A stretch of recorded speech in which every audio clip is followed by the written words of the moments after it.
Bonjour à tous. Je me présente Jennifer Cherfela, chef compte majeur et partenariat de la Chambre de commerce du Montréal métropolitain. Merci d'être avec nous ce matin pour ce webinaire d'experts intitulé « Bâtir votre héritage, planification post-vente de votre entreprise » présenté par BDO Canada.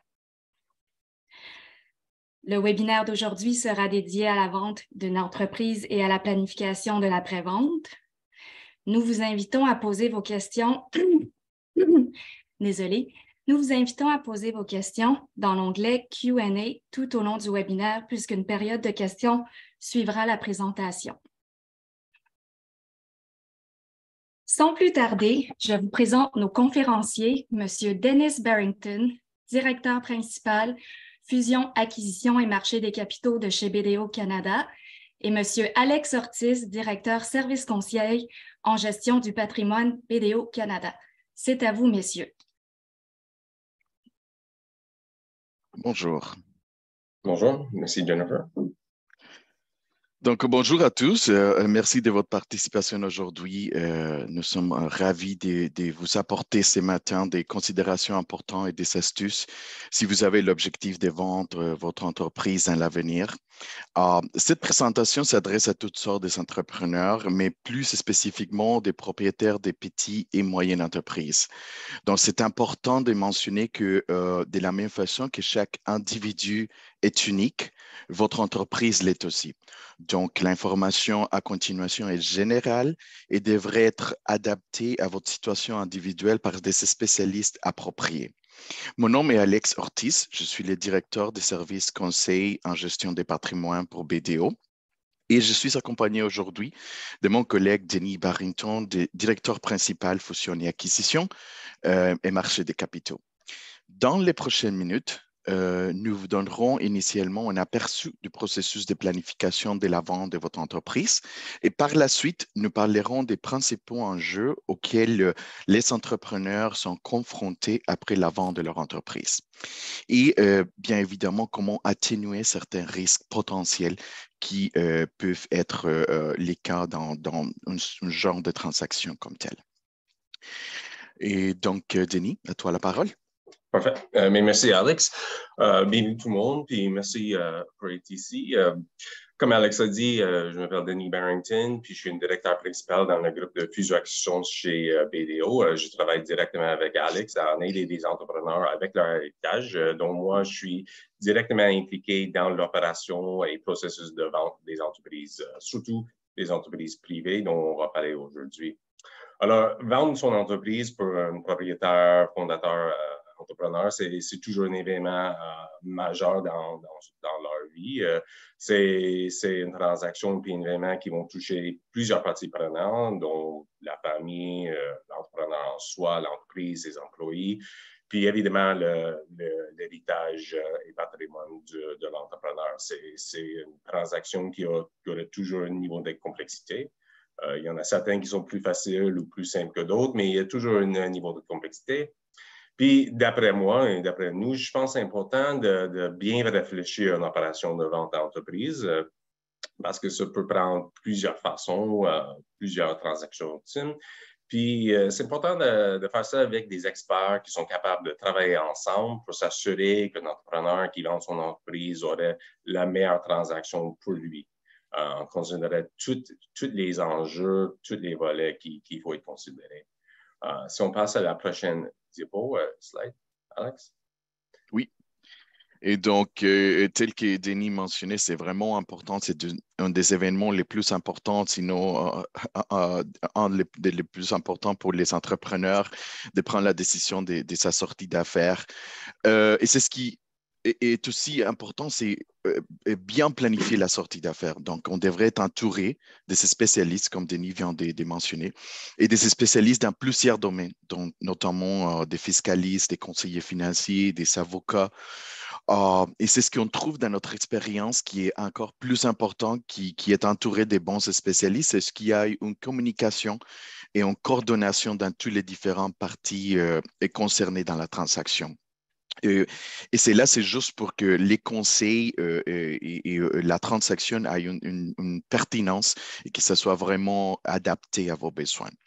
Il est essentiel, par exemple, d'avoir des comptables et des fiscalistes qui vont vous aider à épurer les actifs de votre entreprise et c'est là pour essayer d'alléger un peu les fardeaux fiscaux. C'est important aussi que vous ayez des professionnels qui vont vous aider avec les contrôles diligents de la vente pour s'assurer qu'il y a les moins de risques possibles dans la transaction.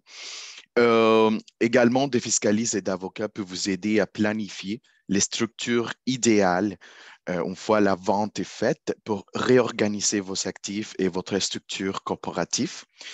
Et finalement, c'est important que vous travaillez avec un conseiller des patrimoines qui va vous aider à planifier les décaissements de ces actifs tout au long de votre vie. Et c'est là tenant en compte vos objectifs pendant la retraite et aussi l'idée de maximiser la valeur après impôt de votre patrimoine. Donc maintenant, Denis, tu peux nous parler un peu sur quel type des acquéreurs les entrepreneurs peuvent trouver pour vendre leur entreprise. Absolument. Alors, si on parle de la vente ou le processus de vente d'une entreprise, je pense que c'est intéressant de commencer avec l'univers d'acquéreur. Toutes les entreprises n'ont pas nécessairement toujours la même univers d'acquéreur, mais je pense que c'est important de regarder quand même. Ici, on a parlé de deux grandes catégories, des acquéreurs financiers puis des acquéreurs stratégiques. En général, les acquéreurs financiers, il y en a peut-être une différente approche ou un différent impact sur la transaction ultime. Suivant les acquéreurs financiers, il y aurait une deuxième étape ou une autre étape quand il fait un achat d'une entreprise. On a parlé ici des sociétés de capital d'investissement. Ça veut dire en anglais les private equity. Souvent, ils vont acheter une majorité ou ça peut être une minorité aussi, mais ils n'achètent jamais 100%. Ils laissent un actionnariat dans l'entreprise avec l'entrepreneur, qui peut être intéressant pour certaines raisons. Peut-être on veut vendre par étapes. Souvent, ils vont te dire on va essayer d'acheter une première partie qui va faire une majorité, mais la deuxième partie, c'est plus grand que la première. Ça peut être une bonne partenaire pour accompagner dans la vente d'entreprise et évidemment les enjeux ou changer l'impact de gestion de patrimoine, comment on voit notre héritage. Il y a aussi des fonds de reprise. En anglais, on dit des search funds. Ça, c'est des individus, des jeunes individus qui veulent acheter une entreprise pour l'opérer. Il y aurait des fonds qui vont recevoir des autres individus fortunés. Puis entre les deux, on a une catégorie plus émergente qui c'est des entreprises familiales qui jouent un rôle entre les sociétés de capital investissement et aussi des fonds de reprise. Des fois, il y a un peu de connaissances dans les opérations d'une entreprise, mais ils vont agir un peu plus comme des acquéreurs financiers. On parle des entreprises familiales, fonds de reprise, souvent il y a des balances de vente. Ils vont acheter une portion, mais il y aurait une autre portion du prix de vente, puis que tout est possible, bien, souvent il y aurait une autre portion du prix de vente qui serait payée plus tard. Sur l'autre côté, on a des acquéreurs stratégiques, donc ça peut être des concurrents directs, ça peut être d'autres joueurs qui veulent entrer dans l'industrie. Il y a aussi des partenaires de la chaîne de valeur, puis il y a la direction propre de l'entreprise. Les concurrents directs ou des partenaires dans la chaîne de valeur, eux autres, ils ont souvent plus de synergie. Souvent, ils sont capables de payer une plus grande valeur. Mais il y a d'autres considérations aussi. Des fois, il y a des risques, il faut penser du confort, puis gérer des risques de vendre son entreprise à nos non-concurrents directs. Ce qui est important aussi à retirer, c'est les acquéreurs stratégiques qui ont normalement une meilleure connaissance de l'industrie. Alors, sont capables, ça n'arrive pas toujours, mais sont capables d'acheter une entreprise avec une plus grande portion du prix à la clôture de transaction. Puis finalement, la direction, évidemment, ça c'est des fois une option qui peut arriver de l'interne. Puis il y a une question du capacité de financer une acquisition du direction. Est-ce qu'ils ont l'argent? Peut-être qu'il y aurait un partenariat entre des joueurs de sociétés de capital d'investissement pour aider une groupe de direction pour acheter de l'entreprise. Tout ça pour dire, le choix d'un acquéreur aurait un impact sur l'opération du transaction, puis la considération reçue. Et évidemment, ça va changer le travail qu'Alex et des autres conseillers, des autres experts, ils vont faire après. Puis ça va changer la transaction. Puis il faut trouver un univers d'acquéreurs qui vraiment répond aux objectifs d'un entrepreneur. et son point de vue. Alex, si on peut passer à la prochaine slide. Alors ici, j'ai un processus de vente typique. Encore, chaque processus de vente, il peut être adapté en mesure des besoins, situation actuelle d'une entreprise. Mais en général, on peut dire qu'il y a 3 étapes. Il y a une première étape de préparation. Ici, on parle de 2 mois de préparation. Encore, c'est jamais assez tôt pour commencer à penser de vendre notre entreprise. On peut commencer à prendre des étapes, mais soit en préparer les employés, une succession, à gérer comment faire les divulgations financières, mais en parlant de notre travail dans le fusion acquisition, préparer des documents de commercialisation, identifier les objectifs, les équereurs, nous autres, on travaille dans 1 ou 2 mois. Puis cette étape, c'est vraiment important parce que ça peut économiser du temps plus tard dans le processus. Deuxième phase, c'est la phase de commercialisation. Là, une fois qu'on a tous nos documents, qu'on a besoin pour approcher des acquéreurs potentiels, on commence à faire des appels.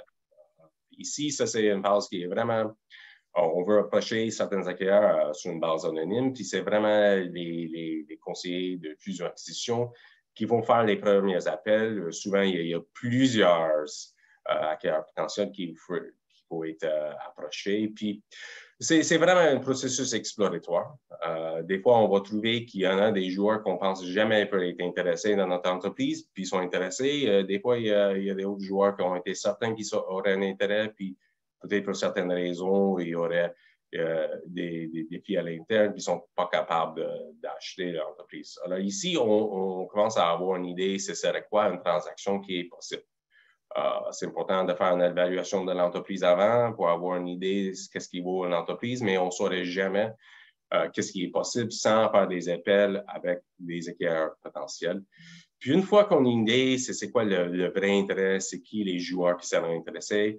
Là, on a une 3e étape, puis on parle du clôture diligent, contrôle diligent et la clôture de transaction. Ici, une fois qu'on a reçu des offres, nous autres, on dit souvent des EOI, des expressions d'intérêt. Là, on veut vraiment commencer avec un petit nombre de joueurs qu'on a trouvés qui sont des bons partenaires, puis on veut effectuer le contrôle dirigeant. Là, l'entrepreneur devient plus impliqué. C'est une place où il risque d'avoir ce qu'on appelle en anglais une deal fatigue, où on travaille beaucoup plus. Il faut que les acquéreurs ils parlent directement avec le management. Mais c'est là où c'est le plus long, c'est 3 à 4 mois, mais c'est là où on va travailler le plus rapidement pour arriver avec une transaction. C'est là où on décide vraiment c'est qui notre acquéreur, puis on veut procéder avec la transaction. Puis on va voir souvent dans ce cas, tout ce qu'on a fait dans la préparation dans les 2 mois avant la phase de communication, avant même la phase 1 ou l'arrivée d'un conseiller financier, on va voir la valeur de toute cette préparation réalisée et comment on peut arriver à une clôture d'une transaction rapide. En passant à une prochaine étape, prochaine slide. Alors, certainement, comme on a dit, une opération de vente d'entreprise, c'est certainement un élément majeur dans la vie d'un entrepreneur. La réussite, c'est important. C'est important, d'après nous, d'avoir un processus qui est synchronisé, puis aussi concurrentiel, pour mettre tous les acquéreurs potentiels au table au même moment. Si on essaie de faire ça gré à gré, c'est difficile d'avoir la meilleure valeur, ni une meilleure valeur, ni les meilleurs termes d'acquisition. Puis c'est souvent, c'est quand les joueurs sont en concurrence, puis une date butoir de donner des offres, on peut arriver à avoir la meilleure offre, en faire une genre d'offre. C'est important de se préparer. Des joueurs là, qui vont acheter, et eux autres, ils ont leur propre souci puis leur propre risque, puis ils vont faire des contrôles diligents assez minutieuses dans les dernières phases. Puis, si on n'est pas bien préparé, ça risque d'avoir des impacts sur l'habilité d'arriver à la clôture d'une transaction. Puis finalement, on veut réduire les risques d'échec d'une transaction une fois qu'on est arrivé en préparation, divulguant les bonnes informations, surtout en considérant tous les risques, dépendamment des acquéreurs, si ce sont des concurrents directs, des joueurs financiers ou quoi que ce soit. De notre côté, en tant que conseiller dans plusieurs questions, nos honoraires, normalement, on commence avec des honoraires de travaux ou en anglais, on dit work fee. Normalement, ce n'est pas des grands frais, mais c'est des frais mensuels pour quelques mois pendant qu'on commence, puis on travaille sur les documents de commercialisation. Après ça, on est payé plus dans un pourcentage du frais de succès, pourcentage du valeur de transaction. Puis ça, c'est pour s'assurer qu'on est bien aligné pour chercher le meilleur valeur pour l'entrepreneur. Si on n'est pas capable de vendre l'entreprise, évidemment, on n'est pas payé. Alors, tout le monde a les bonnes motivations dans une transaction, un processus de vente.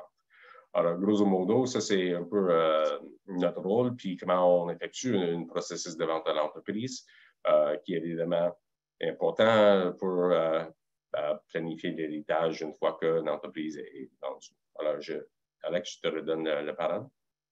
Merci, Denis.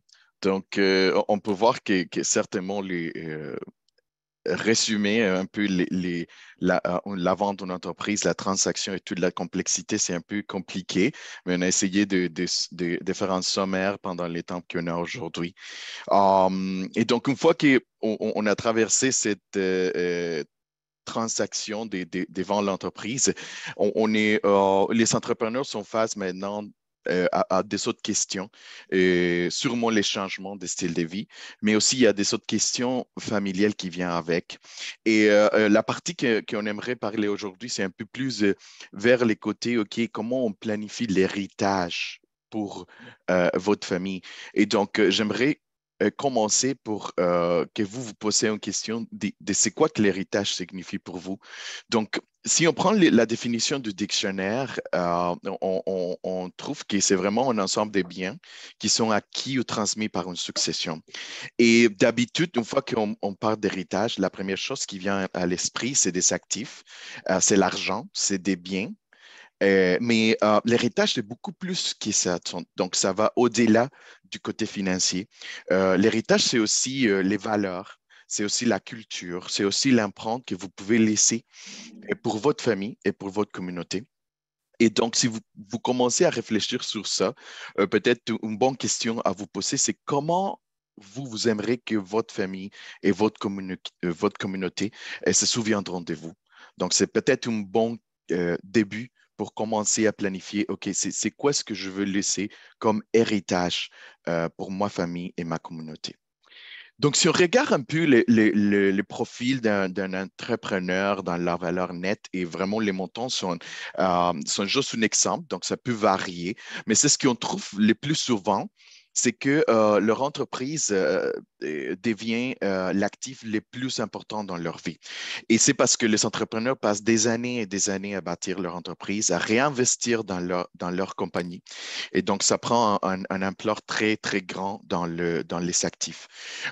Donc, si on prend l'exemple de nos clients qui a acheté une maison, ça fait 25 ans, et avec la remontée des prix dans l'immobilier, maintenant, leur maison vaut 1,5 million de dollars, plus ou moins. Leur maison est entièrement payée. Ils ont aussi eu l'occasion d'acheter une propriété, un chalet pour des vacances avec la famille. Avec une valeur approximative de 500 000 dollars. Et ils ont aussi accumulé certains REER, certains placements tout au long de leur vie, plus ou moins de 500 000 dollars.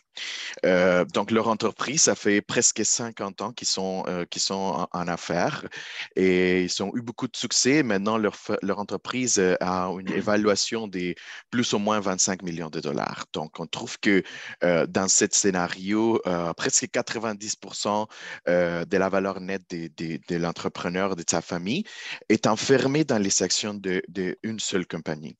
Et c'est ce que ça veut dire, c'est que leur style de vie, leur pension est complètement mis dans les actions d'une seule compagnie. Donc, les risques pour un entrepreneur sont beaucoup plus élevés que pour les autres individus. Et ça, c'est parce que tout leur bien-être, la croissance de leur actif, leur revenu va dépendre d'un seul placement, normalement leur entreprise.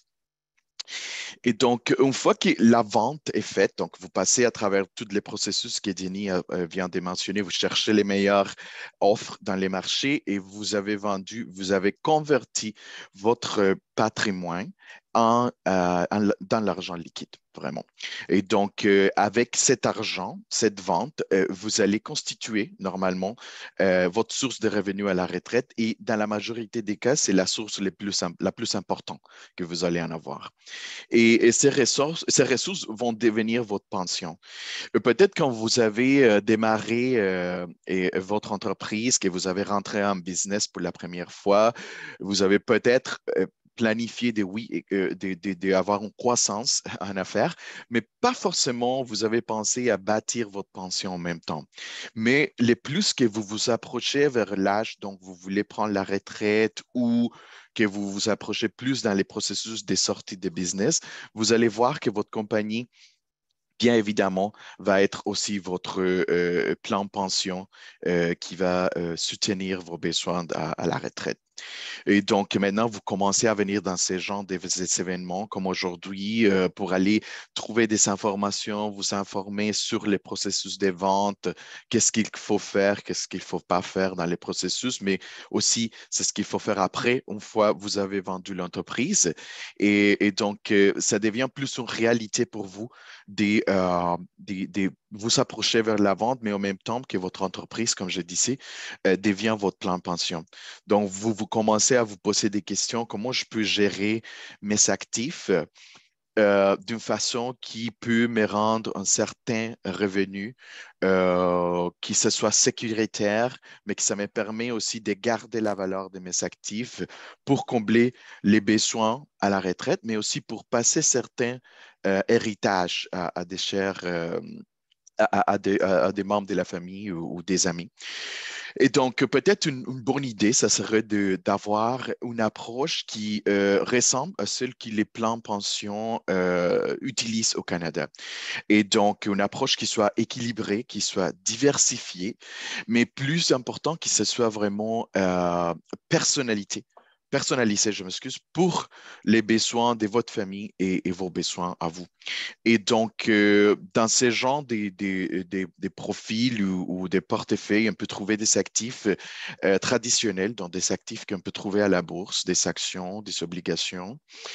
Mais aussi, c'est ce qu'on voit de plus en plus souvent chez le gros plan pension au Canada, c'est l'utilisation des alternatives ou des actifs qui ne sont pas forcément reliés à la bourse.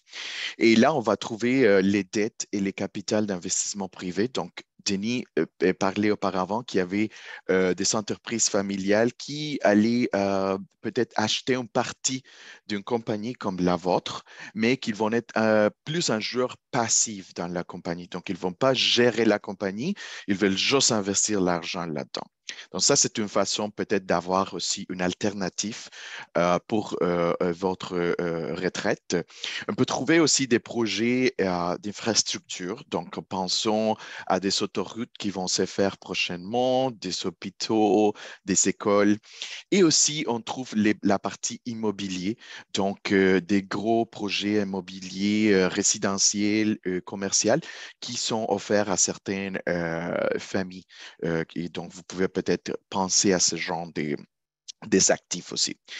C'est ce qui est important, toujours, c'est de revenir à la planification. Donc, la planification intégrale de vos objectifs de retraite, de la fiscalité, de vos actifs et aussi de vos besoins de liquidité. Et tout ça, c'est pour maximiser les revenus et la croissance. Donc, on veut avoir un équilibre entre les deux, mais c'est important que toutes les parties prenantes se communiquent et il y a une certaine coordination pour que ça soit vraiment une bonne structure pour vous. Donc, une fois qu'on a calculé les actifs ou les dépenses que vous allez avoir pendant tout au long de votre vie après la vente de votre entreprise et l'argent qui est nécessaire pour combler ces besoins-là, on aurait les capitales des bases qu'on appelle. Donc, cette capitale des bases, c'est vraiment juste pour subvenir à vos besoins. Là, par la suite, on trouve les capitales excédentaires. Donc, c'est la différence entre la totalité des actifs que vous avez eus après la vente de l'entreprise et ceux qui sont nécessaires pour vos besoins. Et donc, c'est le capital excédentaire qui va former partie de votre héritage, qui va peut-être être destiné pour aider votre famille ou bien juste appuyer des causes qui vous tiennent à cœur au sein de vos communautés. Et donc, normalement, comment les familles et l'héritage peuvent avoir une relation, comment votre famille peut utiliser votre héritage? C'est vraiment, on peut trouver deux différentes structures. C'est important de mentionner que les deux structures sont correctes, donc ça dépend vraiment de vos objectifs. Donc, ni l'un ni l'autre est mauvais ou bon. Les deux sont corrects, ça dépend de la taille de vos actifs et aussi de vos objectifs et ceux de votre famille. Donc, à droite, on peut trouver un aperçu. Donc, on met plus des actifs dans l'indépendance financière. Donc, c'est vraiment les besoins pour maintenir votre style de vie pendant la retraite. Et on trouve qu'il y a peut-être un peu d'argent qui va être destiné pour la famille et les amis. Donc, peut-être les aider avec les études ou avec l'achat d'une maison. Et les restants vos actifs vont être destinés pour l'héritage, donc soit pour aider des prochaines générations dans votre famille ou bien pour aider la communauté. Un peu souvent, on trouve aussi que certains de nos clients se trouvent avec plus d'actifs que nécessaire pour leur indépendance financière. Et on voit que les actifs, une fois la vente de l'entreprise est faite, et comparé à leur style de vie, ça va rester beaucoup plus d'argent pour la famille et les amis et aussi pour l'héritage. Donc, on voit que l'indépendance financière n'est plus une préoccupation. Donc, on peut établir des processus et des structures qui sont euh, sur mesure, qui sont faits sur mesure pour que les actifs durent le plus longtemps possible, soit pour soutenir la famille ou bien pour les communautés ou pour les causes que vous voulez appuyer. Et normalement, on dirait que peut-être les plus qu'on passe dans les temps, les moins d'argent qui peut rester dans les actifs que vous allez avoir. Et c'est parce que normalement, les héritiers vont être beaucoup plus nombreux. Donc, normalement, les couples créateurs, c'est deux personnes et par la suite, vous allez en avoir plusieurs héritiers qui vont venir dans les générations futures. Et donc, l'idée, c'est vraiment de planifier tout pour que ça soit le plus intéressant pour vous. Et une fois que vous avez vendu l'entreprise et là, vous vous trouvez avec un événement de liquidité assez important, une des peurs que beaucoup de entrepreneurs ont, c'est comment les actifs vont être gérés pour les prochaines générations. Et donc, j'ai beaucoup de clients qui me disent, Alex, j'ai peur de donner les clés du Ferrari à mes enfants ou à mes grands-enfants. Et parce que probablement, ils ne sont pas la même expérience ou la même expertise dans la gestion d'affaires que peut-être vous avez, parce que vous avez bâti votre entreprise normalement dès les débuts avec une valeur nominale peut-être minime. Et cette peur n'est pas illogique. Donc, 2 tiers des transferts de patrimoine au Canada ne survivent pas la deuxième génération. Donc, on trouve que 30% des transferts passent du créateur à la deuxième génération. 12% seulement vont se rendre en troisième génération et un pourcentage très minime de 3%, c'est ceux qui sont les chanceux de se rendre en quatrième génération. J'ai parlé que peut-être on voit que les bénéficiaires vont se multiplier avec les générations qui viennent. Et peut-être on peut penser que c'est à cause de ça que les transferts perdent de la valeur dans les temps parce qu'il y a beaucoup plus des bénéficiaires ou des héritiers qui sont maintenant dans les plans. Et bien évidemment, les valeurs qu'ils vont dépenser chacun, c'est plus important dans la totalité des actifs. Mais la vérité, c'est que les échecs sont dus à des situations beaucoup plus familiales que financières. Donc, c'est ce qu'on a trouvé, c'est que seulement 5% des transferts échouent à cause d'une mauvaise planification financière, fiscale ou légale. Donc, si bien vos conseillers sont importants pour vous aider à établir des stratégies pour les transferts des patrimoines, les échecs sont reliés majoritairement, comme je vous disais, aux dynamiques familiales qui vont au-delà de la fiscalité, au-delà des finances et au-delà de la loi. Et on voit que 60%, et c'est dû à la perte des communications et des confiances au sein d'une famille. Et 25% et soit pour un manque de préparation pour la gestion des actifs, ou soit pour peut-être manque d'intérêt à se rendre responsable dans la gestion des actifs. Et donc, ça, c'est 25% des échecs. Et 10% est dû à l'absence d'une mission du patrimoine. Donc, une fois que vous avez bâti cette richesse, c'est important de aussi avoir une mission pour cette richesse. C'est ce que vous et votre famille peut accomplir, peut avoir comme empreinte dans la communauté ou dans les générations futures qui vont venir. Donc, ici, c'est ce qui s'offre à vous, c'est l'opportunité de trouver des moyens pour améliorer la confiance et la communication dans la famille, disons entre frères et sœurs, mais aussi de la génération actuelle à les générations à venir. Donc, cette communication peut être améliorée peut-être en incluant des tiers parties, des professionnels qui vont vous donner un conseil neutre et qui vont vous aider à avoir une certaine harmonie entre les différents membres de la famille. Et comme Denis mentionnait auparavant, la vente de l'entreprise, c'est vraiment une des décisions les plus importantes pour un entrepreneur. Nous, c'est ce que nous, on pense, c'est que c'est bien se préparer, c'est la clé du succès pour vous. Et certainement, il y a des autres aspects qu'on ne peut pas gérer, mais les plus qu'on peut préparer à l'avance, les mieux que ça va être pour vous. Et ce n'est pas seulement l'aspect financier, comme j'ai mentionné, qui va être touché par un genre de transaction comme celle-là, mais c'est aussi l'aspect humain, parce que ça va avoir un impact dans votre famille, et ça va avoir un impact dans vos employés, vos clients, vos fournisseurs, et aussi les différentes communautés que votre entreprise peut desservir. Donc, nous croyons que bien vous préparer, c'est une clé du succès et être entouré des bons professionnels qui ont une communication tout au long de la transaction va vous aider avec ces démarches. Et notre expérience nous a montré aussi que les entrepreneurs veulent vendre leur entreprise pour différentes raisons. Donc, parfois, c'est les bons moments parce que c'est les marchés qui vous indiquent qui est le meilleur moment pour vendre l'entreprise. Parfois, c'est en raison du cycle de vie. Donc, vous vous approchez plus de l'âge de la retraite et vous voulez sortir d'affaires. Parfois, c'est aussi des circonstances un peu plus difficiles. Donc, un entrepreneur pourrait avoir une tragédie ou, disons, une maladie physique ou une maladie mentale qui vous force devant l'entreprise. Donc, l'horizon des temps pour la préparation de la vente va dépendre vraiment de la raison pour laquelle vous voulez vendre l'entreprise.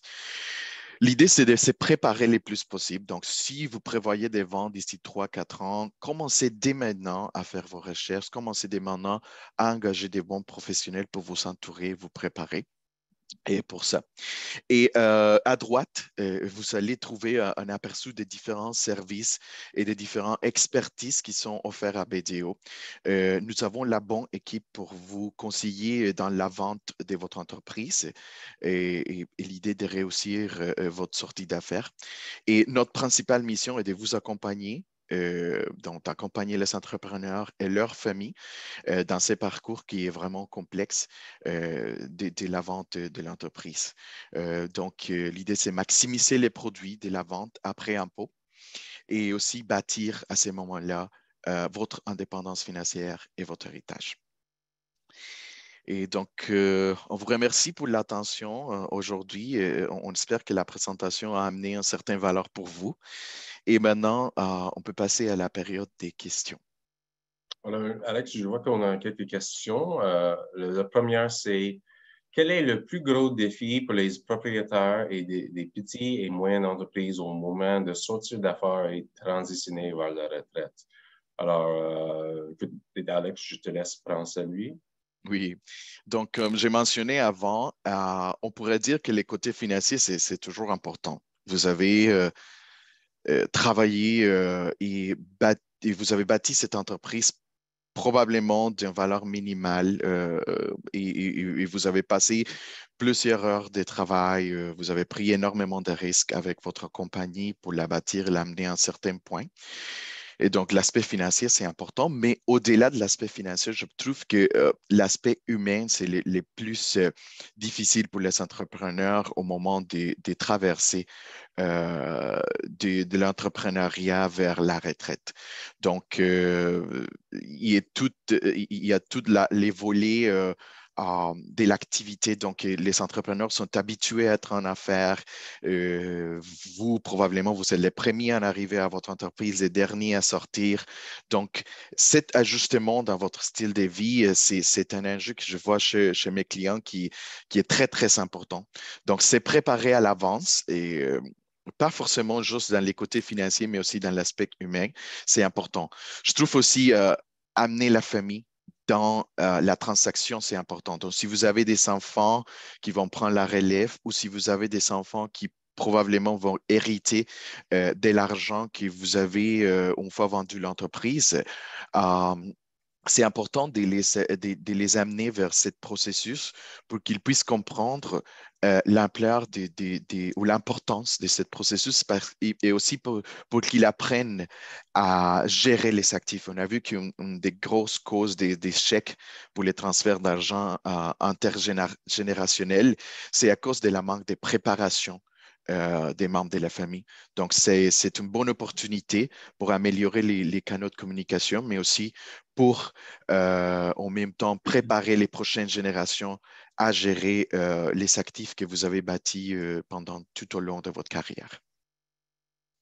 Bonne réponse. Puis je suis d'accord. Je trouve de notre côté du fusion-acquisition, on voit beaucoup. Souvent, il y a des entreprises aujourd'hui qui reçoivent des offres non sollicitées.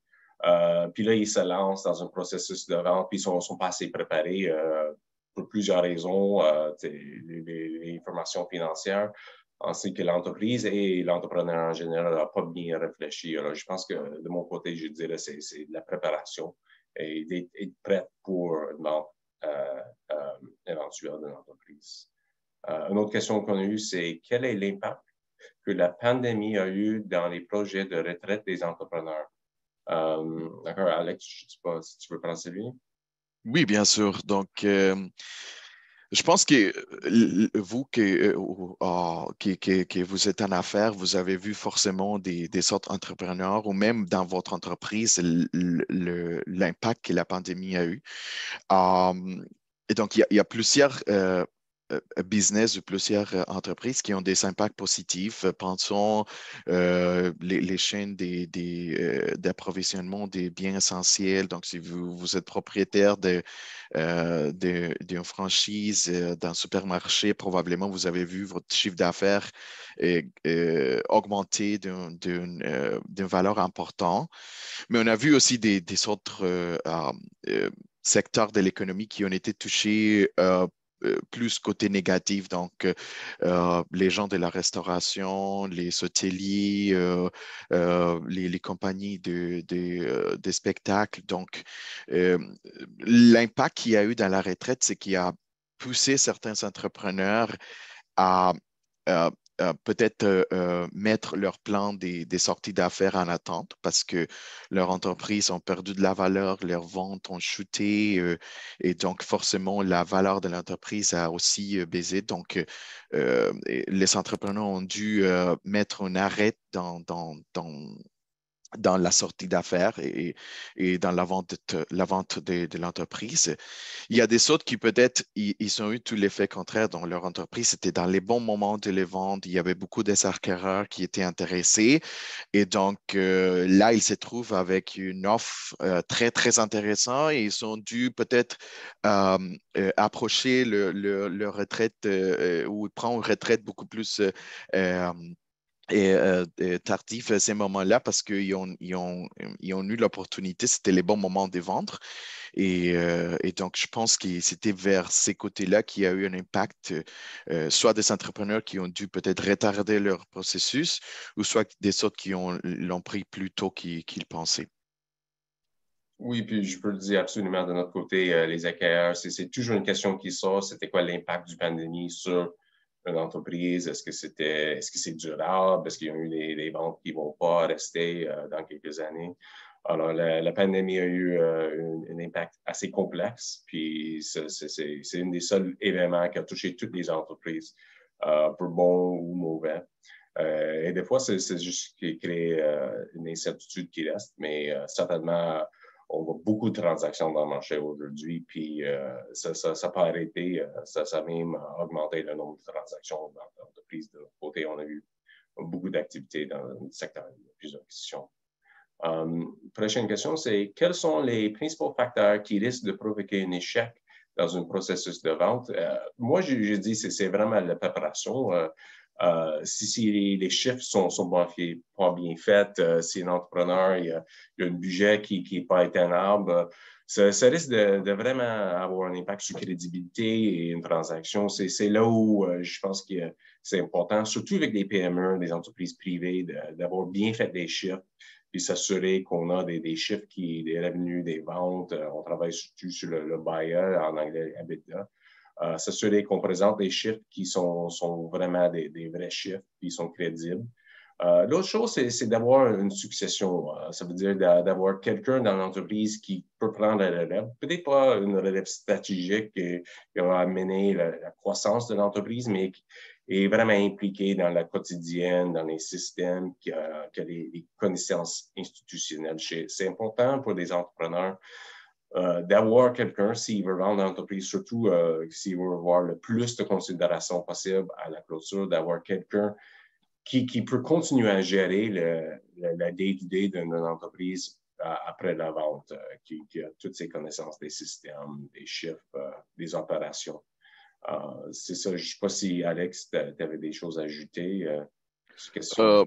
Non, je pense que vraiment, comme tu as dit, la préparation, c'est clé. Et comme je mentionnais auparavant, c'est jamais trop tôt pour commencer à se préparer. Euh, c'est le plus tôt que vous pouvez commencer à engager de professionnels pour vous préparer à l'avant de l'entreprise, ça va être le plus de possibilités qui vont s'offrir à vous. C'est bon.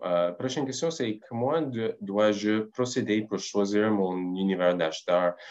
Mais ça, c'est une question, c'est vraiment c'est qui les acheteurs potentiels qui sont là? C'est quelque chose c'est un processus de réflexion qui des fois, c'est bien fait avec quelqu'un qui est un expert qui vient de l'externe. Puis aussi, il faut penser des objectifs.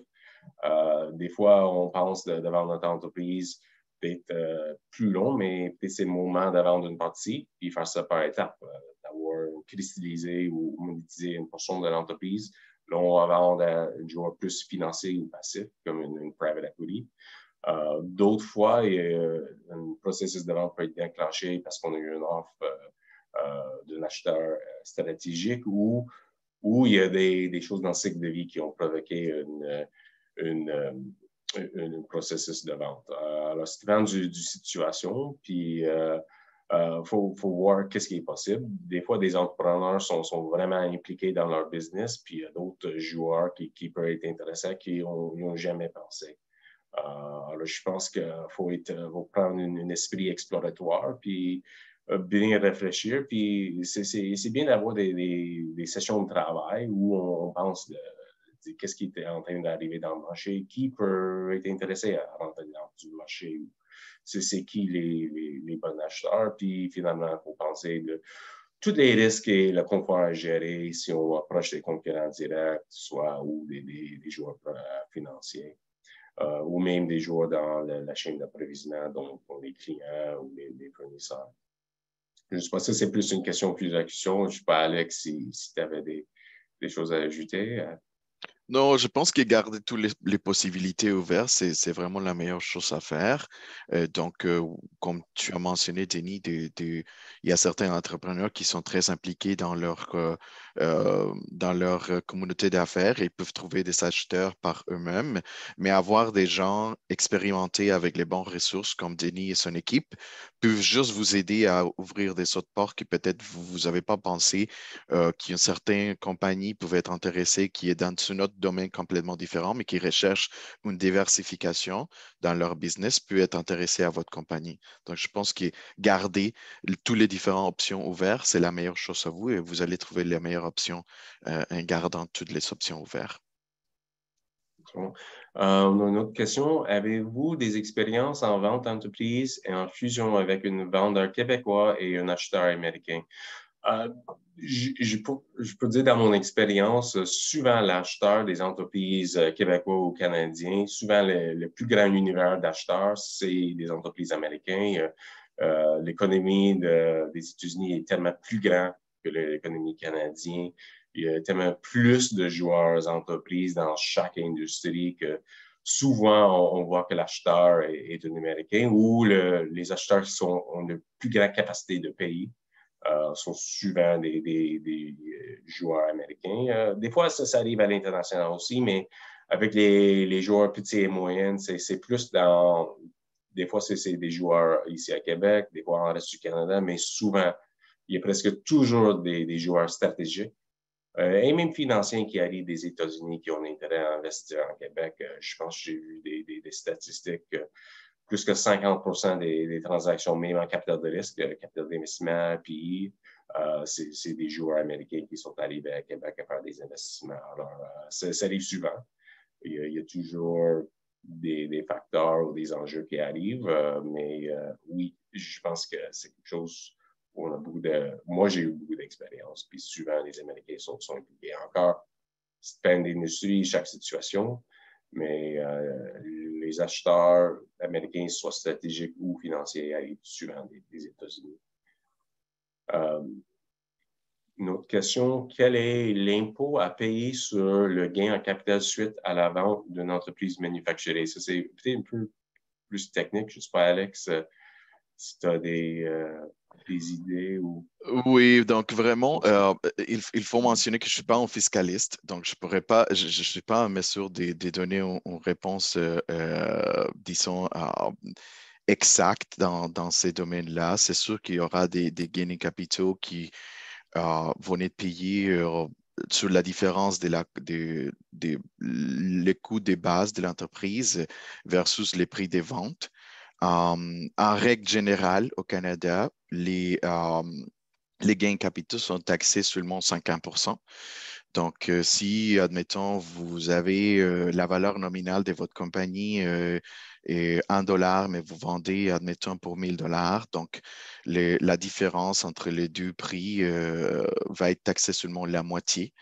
Et ça va dépendre vraiment du taux d'imposition de la compagnie. Après, il y aura peut-être toutes les stratégies de comment la propriété est détenue. Est-ce que c'est une société de gestion qui détient les actions sur la compagnie? Est-ce que c'est une fiducie familiale ou est-ce que c'est des individus directement? Donc, il y a vraiment une complexité qui est vraiment des cas par cas. C'est ce qui est bon, c'est que nous, à BDO, on a toutes les expertises pour cela. Donc, pas seulement pour aller chercher les bons joueurs ou la meilleure offre pour vendre votre entreprise, mais aussi pour vous aider à maximiser la partie fiscale et que vous ayez le plus d'argent dans vos poches une fois la vente de l'entreprise est faite. C'est bon. On a une autre question. Vous avez parlé d'une vente d'une entreprise pour 25 millions. Dans mon cas, je vends mon entreprise pour 250 000. Est-ce que vous pouvez me bâtir un programme pour une vente d'une entreprise de cette taille? C'est Alex? Oui, donc oui, effectivement, on peut toujours trouver des solutions pour les différents clients, dépendamment de leurs besoins et de leur stratégie. Donc, je vous invite à me rejoindre. Vous avez mon information de contact et on peut discuter plus en détail pour voir c'est quoi vos objectifs et qu'est-ce qu'on peut faire pour vous aider à ce niveau-là. Puis une autre question, comment déterminer les frais juridiques et de conseil dans une vente d'entreprise? Alors, ça, c'est cas par cas. Puis, ça dépend du taille de l'entreprise, puis du complexité de vente. Je ne sais pas si, Alex, tu avais des idées sur celui. Pas pour les frais juridiques. C'est sûr que les frais vont être chargés dépendamment de la complexité de la vente et la taille de l'entreprise. Comme Denis mentionnait, quand vous engagez un conseiller financier pour la vente de l'entreprise en tant que telle, il y a des frais qui sont associés au travail qui se font de manière mensuelle. Et il y a aussi une partie qui va dépendre du prix que finalement le conseiller va être capable d'avoir pour l'entreprise. Et cette partie-là, si je ne me trompe pas, Denis, c'est un peu variable, n'est-ce pas? Oui, je pense que du côté juridique, normalement c'est fixe, puis c'est chargé Oui. à l'heure, puis c'est difficile à déterminer avant une transaction parce qu'une transaction, ça risque d'être plus ou moins compliqué, ça risque de prendre plus ou moins de temps. Des fois, il y a des transactions qui se passent dans 6 mois, d'autres qui peuvent prendre 1 an, peut-être jusqu'à 18 mois. C'est dans tout qui arrive. De l'autre côté, les frais pour un conseiller financier qui est vraiment là pour vendre une entreprise, comme donc, moi je fais, il y a des frais de travaux qui sont assez fixes puis sont plus, je dirais, mineurs. Puis il y a un pourcentage du prix du vente. Alors, si jamais il n'y a pas de vente, on n'est pas payé. Puis c'est variable avec la valeur. Alors, c'est juste pour savoir que les prix du juridique, tu vas les payer même si tu vends l'entreprise ou pas. Puis, c'est une question du complexité puis la durée du transaction. Nous autres, du côté conseiller financier, on prend une petite portion fixe pour s'assurer qu'on est capable de dire je paye pour notre fourniture, tout ça. Mais la plus grande partie, c'est variable avec la valeur et la transaction ultime. Oui, une chose que vous pouvez aussi penser, c'est pas juste les frais juridiques, mais vous allez forcément avoir des frais aussi côté fiscal pour tout ce qui est la planification et la conformité au niveau de la fiscalité. Comme j'ai mentionné auparavant, c'est aussi important d'engager des spécialistes pour vous aider à épurer vos actifs. Donc, regarder les actifs de la compagnie et préparer du côté financier votre compagnie. Donc, il y aura certainement différents spécialistes qui vont être qui vont travailler avec vous dans la transaction. Et la plupart des temps, c'est des temps qui est payé par les heures de travail. Et donc, ça va dépendre vraiment de la complexité du cas et aussi au niveau juridique, on peut penser aussi à la réorganisation qui se fera après la vente de l'entreprise. Est-ce qu'il faut créer des nouvelles sociétés de gestion, une fiducie familiale? Est-ce qu'il faut revoir vos testaments, vos mandats en cas d'inaptitude? Parce que votre situation financière, vos actifs ont changé. Donc, ce n'est pas que vous êtes plus riche ou moins riche qu'avant, c'est juste qu'ils ont changé la forme. Avant, c'était dans des actions dans une corporation privée canadienne, dans la plupart des cas. Là, maintenant, vous avez de l'argent liquide, donc il faut aussi préparer en conséquence ces changements-là.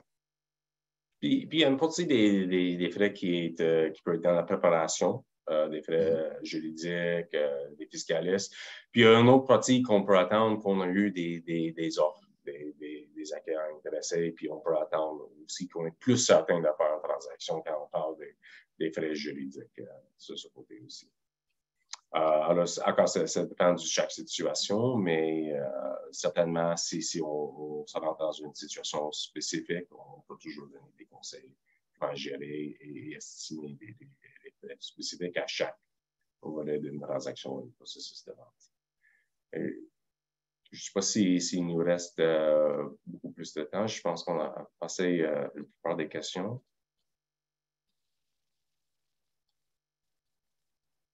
Je vois qu'on arrive à 9h30. Donc, peut-être on peut prendre un autre. Je ne sais pas, Jennifer. Oui, messieurs, vous pouvez répondre à une dernière question. Parfait, merci.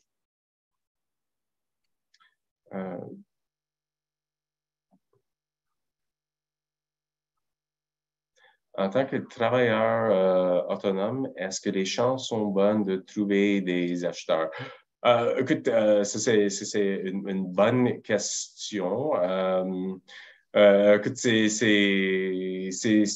c'est plus facile que quand tu as un grand réseau. Une cabinet comme BDO, nous autres, on a des associés qui sont dans 125 bureaux au travers du Canada, soixantaine, soixante-dizaine de bureaux aux États-Unis. Alors, nous autres, on a une bonne réseau avec des entreprises, on fait des services fiscaux, dit. Souvent, quand on est un travailleur autonome, c'est moins évident d'avoir une connaissance pour des acheteurs, pour des entreprises PME, simplement parce que il n'y a pas beaucoup d'informations qui sont divulguées. Alors, d'après moi, c'est plus facile quand on faisait partie de plus grande organisation de joueurs comme une BDO ou un cabinet avec une bonne réseau.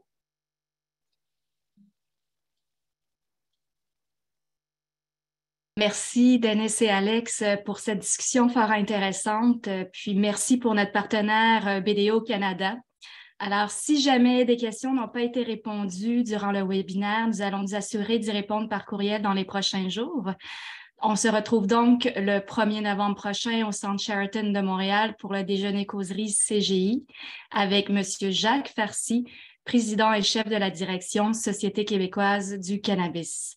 Merci à vous tous et une très belle journée. Merci. Merci tout le monde. Merci Jennifer.